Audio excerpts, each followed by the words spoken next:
Well, happy Wednesday. Today is the 23rd of December, 2015. It's a few minutes, well, it's about 20 minutes till 8 in the morning. I'm going to work. I took yesterday off because I was sick, and I have no idea what's going on today, but really the building's closed the 24th on Christmas Eve, so they're kicking everybody out today. Today's the last day, but I have one thing left I've got to do. I have admin privileges in this one database, and I've got to go through the 1,000 or so people who have access to that database and say, well, you know, do you still need access? That kind of crap. And anybody who still needs access. Now you might say, well, Jesus, Kelly, you know, what are you going to email 1,000 people on the day before Christmas Eve? And well, there's about 10 automated tools that help you go through and see, do people still work here? Yes, no. You know, give you back a list. There's about the same 10 tools that will go through and send an email to everybody and say, do you still need this information, access to this information, that kind of crap. The problem with having 10 tools that do a task, none of them work. There wouldn't be 10 tools if any of them did the frickin' job. Okay, that's something you learn in software. When there's 10 tools, that's like video editors. Why are there 9,000 video editors? Because none of them are worth a shit. The ones that are worth a shit cost a fortune, or they're impossible to learn.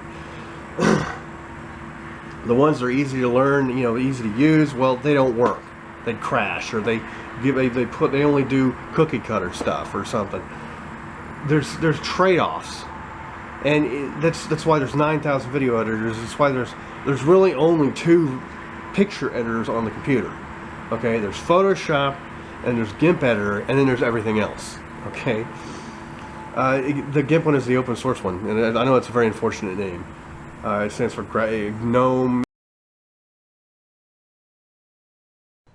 Well, anyway, regarding my foray into the database repair world, or tracking world, turns out they had to change a whole bunch of crap about the databases, so the tools that I was looking at don't work anyway, and I got screwed. So I'm just gonna end up being late on the report stuff that I have to do for next year. And the one track I got there, and I was like, oh look, there's one track that's still open, and the guy who knows the stuff back and forth is like, don't use that one.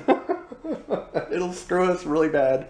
It's so easy, yeah, but it'll destroy everything. Anyway, I wish I could get into the details, but it was literally push this button and all your problems are solved. Well, yeah, it's like putting a bullet in the brain of your database, actually.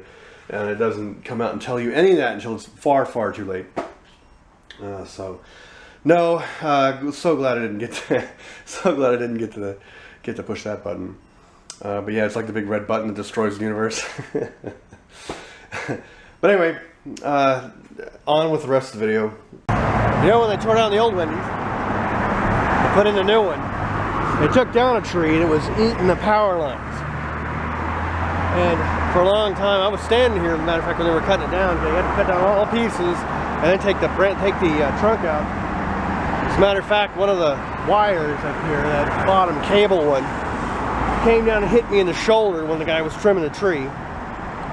And they're lucky I'm not the suing type. But now they planted a new tree here.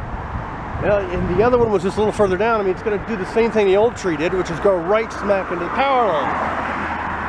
Now you see how that tree down there is all sticking out? That's like all new growth.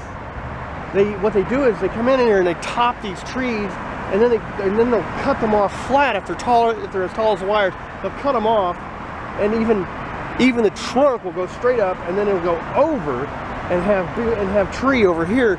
But they'll cut like 3/4 of the tree down and just leave that little bit to save the wires, which makes sense. But Jesus, why would they plant a tree right there? And it's going to block the sign when it gets bigger. Why, yes, as a matter of fact, it is still December 23rd, shortest daylight day of the year. And I got out of 4 today. You can tell how low the sun is. So it's not even 5 o'clock yet. I'm gone. But Yeah, it's like 75 degrees out here. It's supposed to be 81 on Christmas Day. Friggin' global warming, man. I might have to break out my summer hat